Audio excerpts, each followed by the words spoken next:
Daily. Taste the Daily. மக்களிதகம் எம்ஜிஆர், சோ ராமசாமி இவர்களின் இணைப்பை பற்றியது. சோனாலே எம்ஜிஆரை பற்றி வேற மாதிரி விமர்சனம் பண்ணக்கூடிய ஆள் ஐயா. எம்ஜிஆர் என்றாலே பல நேரங்களில் வேறு வேறு விதமாக முரண்பட்ட கருத்துக்களை துவக்கூடிய சோ எம்ஜிஆர் எப்படிப்பட்டவர் தெரியுமா?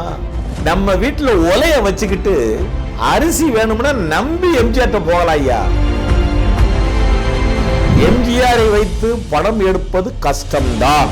ஆனால் அதே எம்ஜிஆரை வைத்து படம் எடுத்தால்தான் லாபம் பெற முடியும்.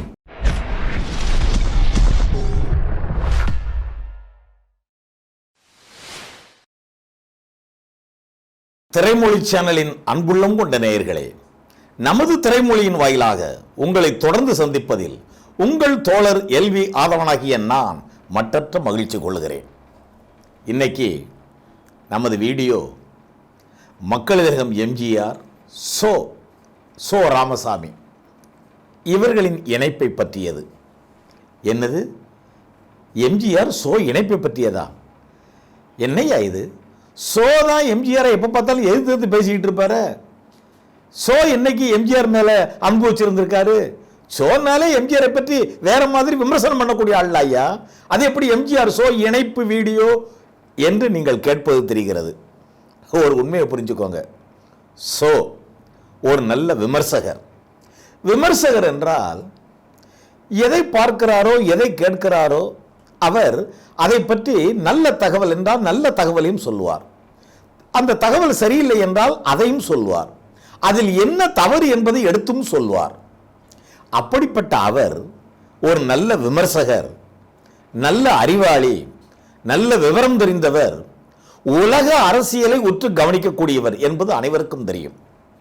அப்படிப்பட்ட சோ எம்ஜிஆர் மீது பலமுறை கருத்து வேறுபாடு கொண்டிருந்தாலும் தன் கருத்தை எம்ஜிஆரின் நடவடிக்கையை பார்த்து மீண்டும் நல்ல விதமாக மாற்றி அமைத்துக் கொண்டவர் சோ. ஆக சோவை கூட தன் மீது கொண்ட தவறான கருத்தை அவரையே உணரச் செய்து, நீங்கள் உணர்ந்ததுதான் தவறு, என் மீது தவறல்ல என்று அவரை மீண்டும் சரியாக உணரச் செய்தவர் எம்ஜிஆர். அதற்கு பல உதாரணங்களை சொல்லலாம். பாருங்க, எம்ஜிஆர் என்றாலே பல நேரங்களில் வேறு வேறு விதமாக முரண்பட்ட கருத்துக்களை துவக்கூடிய சோ ஒரு முறை 1980 எம்ஜிஆருடைய ஆட்சி டிஸ்மிஸ் செய்யப்படுகிறது. இப்போ சோ சொல்றார், இந்த காலகட்டத்தில் இல்லை எம்ஜிஆர் அரசு டிஸ்மிஸ் செய்யப்பட்டது தவறு, மீண்டும் எம்ஜிஆர் ஆட்சி தான் தமிழ்நாட்டுக்கு வர வேண்டும் என்று உடனே தன் கருத்தை தெரிவித்தார். அது மாதிரி சோ என்றாலே ஒரு அதிமுகவின் ஆதரவாளர் என்கின்ற கருத்து சோவினுடைய நிறைவு நாள் வரை பலரது மனதில் நிலவி இருந்தது. அப்போ எம்ஜிஆர் மீண்டும் ஆட்சிக்கு வந்து இலவச திட்டங்களை அறிவித்த போது அப்போ சோ சொல்றாரு, அதெல்லாம் தப்பு, அதெல்லாம் இலவசம்னு ஒன்று தரவே கூடாதுங்க, அது என்ன இலவசம் என்று சொன்ன சோ காலப்போக்கில் எம்ஜிஆர் அளித்த இலவச திட்டங்களை பார்த்து இல்லை அன்று நான் சொன்னது தவறு, இப்ப நாடு இருக்கக்கூடிய நிலைமையில இலவசங்களும் அவசியம்தான் என்பதை உணர்ந்து கொள்கிறேன் அப்படின்னு சோ அந்த கருத்தையும் ஒத்துக்கிட்டார். இப்படிப்பட்ட சோ எம்ஜிஆர் மீது என்னதான் முரண்பட்ட கருத்து இருந்தாலும் எம்ஜிஆரோடு எத்தனை படங்களில் நடித்திருக்கிறார். அடிமைப்பெண், எங்கள் தங்கம், என் அண்ணன், இது மாதிரி எத்தனை படங்கள்ல நடிச்சிருக்காரு. எத்தனை படங்களில் சோவுக்கு எம்ஜிஆர் வாய்ப்பு கொடுத்திருக்கிறார். அந்த படங்களில் எம்ஜிஆர் சோவும் எவ்வளவு இணக்கமா நடிச்சிருக்காங்க, எவ்வளவு அந்யோன்யமாக நடிச்சிருக்காங்க. இப்படி எம்ஜிஆரோடு பல படங்களில் நடித்த சோ ஒரு நாடகத்தில் நடிப்பதற்காக ஒரு முறை மும்பைக்கு போறார். மும்பையில் அங்க ஒரு வயதான மூதாட்டி சோவை பார்த்து, தம்பி, நான் உங்களை எங்க எம்ஜிஆர் நடித்த படங்கள்ல நீங்களும் நடிச்சிருக்க பார்த்துருக்கேன், நீங்க சென்னைக்கு போனீங்கன்னா எம்ஜிஆரை நாங்கள்லாம் ரொம்ப கேட்டதா சொல்லுங்க என்று இயல்பாக சொல்லிவிட்டு அந்த வயதான மூதாட்டி நடைய கட்டி விட்டார். அப்படி சொல்லிவிட்டு சென்ற அந்த மூதாட்டியை சோ திரும்பி பார்த்து விட்டு, யார் இவர், ஏன் என்னை சந்தித்தார், ஏன் இப்படி சொல்லிட்டு போறார், முன்பின் பேர் தெரியாது, விலாசம் தெரியாது. அப்படி இருக்க நான் எம்ஜிஆர் படங்களில் நடித்ததை மட்டும் இவர் தெரிந்து கொண்டிருக்கிறார். இதில் வேறு நான் சென்னைக்கு போனா இவர் கேட்டதா எம்ஜிஆர் சொல்லணுமா, இவர் யாருன்னு எனக்கு தெரியாது. ஆனாலும் எம்ஜிஆர் மீது எவ்வளவு பாசம் கொண்டிருக்கிறார்கள், எவ்வளவு அன்பு கொண்டிருக்கிறார்கள், எவ்வளவு மரியாதை கொண்டிருக்கிறார்கள் என்று இந்த நிகழ்ச்சியை அவ்வப்போது சொல்லிக்கொண்டே இருந்தார். சில தயாரிப்பாளர்கள் ஷோட்ட வந்து சொல்லுவாங்களாம், ஏங்க எம்ஜிஆரை வச்சு படம் பண்ணுறது ரொம்ப கஷ்டமா இருக்குங்க, அவர் கால் சீட்டு கிடைக்கிறதே ரொம்ப தாமதமா இருக்குங்க, எங்களால் எம்ஜிஆர் வச்சு படத்தை ஆரம்பிச்சா படத்தை கம்ப்ளீட் பண்ண முடியலங்க, ரொம்ப கஷ்டமா இருக்குங்க என்று சொன்ன தயாரிப்பாளர்களே சில மாதங்கள் கழித்து அதே எம்ஜிஆரை வைத்து தான் அடுத்த படம் பூஜை போட்டிருக்காங்க அப்படின்னு சொல்றாரு. என்றால் இவங்க ஏற்கனவே புலம்புனது மாதிரி எம்ஜிஆர் வச்சு படம் பண்றதே ரொம்ப கஷ்டமா இருந்திருந்தால் இவங்க ஏன் அடுத்த படம் எம்ஜிஆர் வச்சு எடுக்கிறாங்க? உண்மை அது இல்லை என்று உண்மையை சொல்லுகிறார். எம்ஜிஆரை வைத்து படம் எடுப்பது கஷ்டம்தான், ஆனால் அதே எம்ஜிஆரை வைத்து படம் எடுத்தால்தான் லாபம் பெற முடியும் என்பது அனைவருக்கும் தெரியும் சொல்லி அனைவரும் ஒப்புக்கொண்டதை ஒப்புக்கொண்டு பல இடங்களில் தன் கருத்தை தெரிவித்திருக்கிறார் எம்ஜிஆரை பற்றி. பின்பு அவர்கள் எம்ஜிஆரை பற்றி சிலர் கூறிய சில தகவல்களை கேட்டு அதற்கு மறுப்பு தெரிவித்திருக்கிறார். என்ன தகவல்கள்?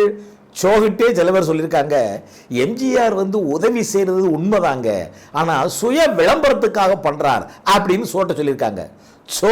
அவங்கள உடனே மூஞ்சில் அடிச்ச மாதிரி கேட்டிருக்காரு, யோ விளம்பரத்துக்காகத்தான் எம்ஜிஆர் உதவி செய்யறாருன்னு சொல்றீங்கல்ல, இப்படி விளம்பரத்துக்காகத்தான் எம்ஜிஆர் போல எத்தனை பேர் உதவி செஞ்சிட்டீங்க? சும்மா இருங்க ஐயா, அதெல்லாம் அப்படி கிடையாது. எம்ஜிஆர் விளம்பரத்துக்காக எல்லாம் உதவி செய்தவர் கிடையாது. எம்ஜிஆர் தனக்கு தெரிந்தவர்களுக்கும் உதவி செய்கிறார், தனக்கு தெரியாதவர்களுக்கும் உதவி செய்கிறார், தன் வாழ்க்கையில் சம்பந்தப்படாதவர்களுக்கும் உதவி செய்கிறார்ங்கிறத நான் பல முறை பார்த்திருக்கேன், அனுபவிச்சிருக்கோம்னு சொல்லுகிறார். ஒரு உதாரணத்திற்கு சட்டாம்பிள்ளை வெங்கட்ராமன் அப்படின்னு அவர் ஒரு பழம்பெரும் நடிகர், எல்லாரும் கூடயும் நல்ல இணக்கமான உறவு கொண்டவர். எல்லா நடிகையருக்கும் சட்டாம்பிள்ளை வெங்கட்ராமன் நல்லா தெரியும். ஒரு முறை சட்டாம்பிள்ளை வெங்கட்ராமன் தன் தாயார் மறைவுக்கு பிறகு ஈமக்கிரியை செய்வதற்கு போதுமான வசதி இல்லை. உதவி பெற வேண்டும் என்றால் தாயார் இறந்தாச்சு, உடனே உதவி வேணும். அந்த சூழ்நிலையில உடனே உதவி வேணும்னா யாருக்கிட்ட போகணும்? சட்டாம்பிள்ளை வெங்கட்ராமன் யோசிக்கிறாரு. அவர் மனசுல தோன்றினது அந்த ராமாபுரம் வீடு தான், அந்த மக்கள் இருக்கும் எம்ஜிஆர் தான். உடனே பாஞ்சு போறாரு. எம்ஜிஆர் அவசரமா எங்கேயோ கிளம்பிக்கிட்டு இருக்காரு.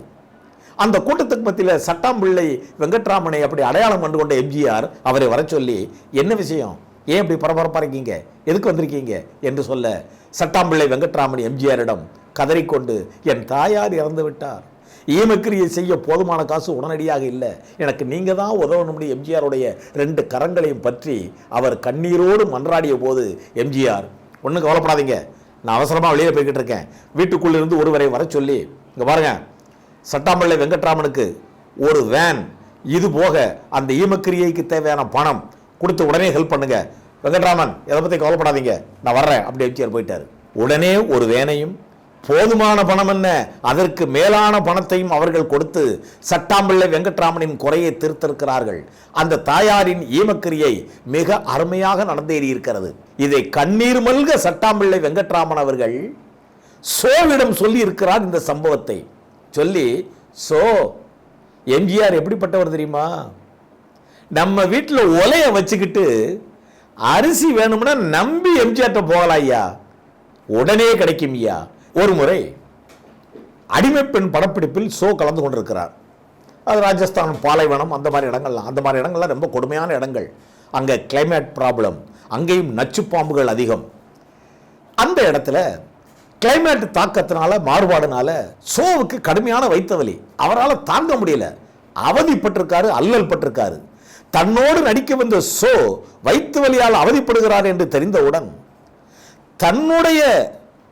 தன்னுடைய டாக்டரை அழைத்து எம்ஜிஆர் ஷோவுக்கு உதவி செய்ய சொல்லி மருத்துவம் பார்க்க சொல்லி ஷோவிடம் சொல்லியிருக்கிறார், இந்த சூழலில் படப்பிடிப்பில் நீங்கள் கலந்து கொள்ள வேண்டாம், உங்களுக்கு ஒதுக்கப்பட்ட அறையில் நீங்கள் நல்லா ரெஸ்ட் எடுங்க, கம்ப்ளீட்டா கியூர் ஆன பிறகு அதுக்கப்புறம் படப்பிடிப்புக்கு வந்தா போதும் என்று சொல்லிவிட்டு எம்ஜிஆர் வெளியே சென்று படப்பிடிப்புக்கு சென்று விட்டார். இப்போது எம்ஜிஆரை பார்த்த கண்ணீர் மல்க எம்ஜிஆர் போன திசையே பார்த்து கொண்டு, என்ன மனுஷரியா, என்ன ஆளியா, எந்த சூழலிலும் யாராக இருந்தாலும் உதவுவது என்பதை அவர் கைவிடவே இல்லையே. எம்ஜிஆர் எம்ஜிஆர் தான் என்று சொல்லியிருக்கிறார். ஸோ இன்னொரு சந்தர்ப்பத்தையும் ஞாபகப்படுத்துகிறார் எம்ஜிஆரை பற்றி. உங்களுக்கு தெரியும், நீலுன்னு சொல்லி ஒரு நல்ல நடிகர், நல்ல நண்பர். இவர் கல்கத்தாவில் வேலை பார்த்துக்கிட்டு இருக்காரு. அப்பப்போ சென்னை வந்தாருன்னா நடிகர் ஷோவை பார்ப்பார். நடிகர் ஷோவுடைய நாடகங்களில் அந்த நீலு இணைஞ்சு நடிக்கிறவர். நீலுவும் ஷோவும் நல்ல நெருங்கிய நண்பர்கள். நீலு அவர்கள் சென்னைக்கு வந்து ஒரு வருட காலம் இருக்கும். ஒரு வருஷம் கழிச்சு நீலு சென்னைக்கு வரார். வந்த இடத்துல ஷோவை சந்திக்கிறார். ஷோவை எங்க சந்திக்கிறாரு? எம்ஜிஆர் கூட படப்பிடிப்பு தளத்தில் சந்திக்கிறார். அப்போ ஷோ எம்ஜிஆர் கிட்ட நீலுவை அறிமுகப்படுத்துறாரு. எம்ஜிஆர் அவர்களே, இவர் பேர் நீலு, என்னுடைய அருமை நண்பர், என் உயிர் நண்பர் அப்படின்னு ஷோ சொல்ல, எம்ஜிஆர் சிரிச்சுக்கிட்டே கேஷுவலாக சொல்லியிருக்காரு, தெரியுமே இவர் பேர் நீலு, உங்களுக்கு ரொம்ப நெருங்கிய நண்பர், மிகச்சிறந்த நடிகர், இவர் எனக்கு நல்லா தெரியுமே அப்படின்னு இருக்காரு. இவரை தான் பார்த்துருக்கனே. ஷோவுக்கும் நீலுவுக்கும் குழப்பம். என்னையா இது? நீலு சென்னைக்கு வந்து குறைஞ்சது ஒரு வருஷம் இருக்கும். இந்த குழப்பத்தை விடுவிக்க ஷோவே எம்ஜிஆர் கேட்கிறாரு, ஏங்க நீங்க 2 நாளைக்கு முன்னாடி என் நாடகத்துக்கு தலைமை தாங்கினீங்க, அந்த நாடகத்தில் நீலு கிடையாது. நீலு சென்னைக்கு வந்து ஒரு வருஷம் இருக்கும். அப்புறம் எங்க நீலுவை என் நாடகத்தில் பார்த்தீங்க? நீலு தான் அந்த நாடகத்தில் நடிக்கலையே என்று சொன்ன உடனே எம்ஜிஆர் சொல்லியிருக்கிறார், ஏங்க நான் என்ன 2 நாளைக்கு முன்னாடி நடந்த உங்க நாடகத்தில் நீலுவை பார்த்தேன்னு சொன்னா? உங்க நாடகத்தில் நீலுவை பார்த்திருக்கேன்னு தானே சொன்னேன். ஒரு வருஷத்துக்கு முன்னாடி சென்னையில் உங்க நாடகத்தில் அவர் ஒரு வக்கீல் வேஷத்தில் நடிச்சாரா இல்லையா என்று எம்ஜிஆர் கேட்க அசந்து விட்டார்களாம் ஷோவும் நீலுவும். அப்போ ஷோ சொல்றார், எம்ஜிஆர் என்ன ஆளியா, எவ்வளவு பரபரப்பான சூழலில் வாழக்கூடிய மனிதன், எவ்வளவு அரசியல் பிரச்சனைகள், எவ்வளவு சினிமா பிரச்சனைகள், எவ்வளவு சுய பிரச்சனைகள், இதுக்கு மத்தியில் என்னைக்கோ பார்த்த நாடகத்தில் அந்த நீலுவை இப்ப ஞாபகத்தில் வச்சிருக்காருன்னா அபாரமான இவருக்கு ஞாபக சக்தி என்று அவர் பாராட்டுகிறார். நீங்க எம்ஜிஆரை எந்த அளவிற்கு ஷோ உள்வாங்கி இருந்தால், அடிமைப்பெண் படத்தில் இப்படி ஒரு காட்சி வரும். எம்ஜிஆர் பேரு வேங்கையன். எம்ஜிஆருக்கு எதிரியாக வரக்கூடியவர் நடிகர் மனோகர், வில்லன். அந்த மனோகர் கூட்டத்தில் ஒருவராக வருவாரு மந்திரவாதியாக ஷோ. அப்போ வேங்கையன் என்கின்ற எம்ஜிஆர் ஆட்க இந்த ஷோ உள்பட மனோகரை எல்லாம் பிடிச்சி வச்சுக்குவாங்க, அரெஸ்ட் பண்ணிடுவாங்க. இப்போ ஷோவை எம்ஜிஆருடைய ஆட்கள்லாம் தொந்தரவு பண்ணுவாங்க, கொடுமைப்படுத்த போவாங்க. அந்நேரம் ஷோ சமயோசிதமா சொல்லி தப்பிக்கிற மாதிரி ஒரு வசனம், இங்க பாருங்க, என்ன நீங்கெல்லாம் கொடுமைப்படுத்தீங்கன்னா நான் வேங்கையன்ட்ட சொல்லிடுவேன். வேங்கையன்னா எம்ஜிஆர் கேரக்டர், நான் வேங்கையன்ட்ட சொல்லிடுவோம்னு உடனே அவங்கெல்லாம் ஜகா வாங்கிக்கிடுவாங்க. ஜகா வாங்கிட்டு ஐயோ மன்னிச்சிருங்க நீங்க சொல்லாதீங்க என்று அவர்கள்லாம் பதறுவாங்க. அப்போ அவங்கள பார்த்துக்கிட்டு ஷோவுக்கு ஒரு வசனம் பாருங்க ஐயா, தலைவன் பேரை கேட்ட உடனே என்னமா பயபக்தி, அவன்லாயா தலைவன் என்று ஷோ அந்த வசனத்தை சொல்லும் போது படம் பார்த்து கொண்டிருந்த ரசிகர்கள் மத்தியில் எத்தனை உற்சாகம், எத்தனை எழுச்சி, அப்படி எழுந்து நின்று தேட்டரில் கைதட்டி இருக்கிறார்கள். இந்த காட்சியில் நான் அந்த வசனத்தை சொன்னவுடன் எப்படி தலைவன்னா அவன்லாயா தலைவன், தலைவன் பேர சொன்ன உடனே எப்படி அவன் ஆட்கள்லாம் அப்படி ஒதுங்குறான் பாரு, என்னே பயபக்தின்னு நான் சொன்ன வசனத்திற்கு எம்ஜிஆரை நினைத்துக் கொண்டு திரையரங்கில் பல காட்சிகளில் பலர் எழுந்து நின்று கைதட்டியதை நானே பார்த்திருக்கேன்னு ஷோ சொல்லியிருக்காரு. இதெல்லாம் எதுக்கு சொல்றேன்னா, எம்ஜிஆர் மீது வயப்பட்டவர்களாக இருந்தாலும் சரி, எம்ஜிஆரை வசைபாடியவர்களாக இருந்தாலும் சரி, எம்ஜிஆரோடு நெருங்கி பழகியவர்களாக இருந்தாலும் சரி, எம்ஜிஆரையே பார்க்காதவர்களாக இருந்தாலும் சரி, எம்ஜிஆர் எல்லோரையும் சமமாகத்தான் பார்த்திருக்கிறார். எம்ஜிஆரை எதிரியாக நினைத்தவர்கள் உண்டு, எம்ஜிஆர் யாரையும் எதிரியாக நினைத்ததே கிடையாது. இப்படி மானுடமாய் பிறந்த இந்த உலகில் எம்ஜிஆர் என்கின்ற மனிதாபிமானம் மிக்கவர் எல்லா மனிதர்களையும் சமபார்வையில் பார்த்திருக்கிறார். இதை ஷோ அவர்களே ஒப்புக்கொண்டிருக்கிறார் என்று நினைக்கும் போது எம்ஜிஆரை நினைந்து நாம் இப்போதும் வியப்படையத்தான் வேண்டியிருக்கிறது. நன்றியுடன் உங்கள் தோழர் எல்வி ஆதவன்.